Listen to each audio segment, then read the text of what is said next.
Salah seorang anggota militer Volodymyr Zelensky nyaris kehilangan nyawa.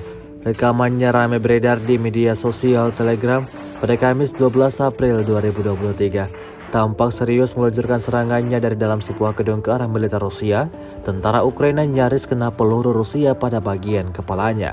Seperti yang terlihat dalam rekaman, hanya berkisar 1 jengkal jarak dari kepala prajurit tersebut berada dan di mana peluru itu sampai. Sontak tembakan itu membuat tentara Ukraina panik dan langsung bergegas berpindah tempat ke posisi semula.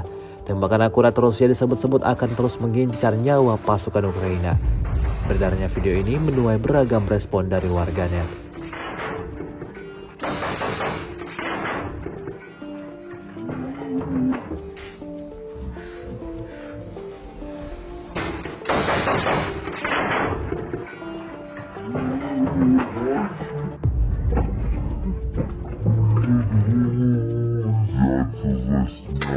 Dilaporkan Rusia secara total 407 pesawat Ukraina, 228 helikopter, 3.741 UAV, 415 sistem rudal anti pesawat dieliminir sejak awal operasi khusus. Sementara itu dari kubu Kiev, Kementerian Pertahanan Ukraina melaporkan 730 tentara Rusia dieliminir dalam sehari terakhir. Total 180.050 prajurit Federasi Rusia meninggal sejak awal konflik hingga hari ke-413.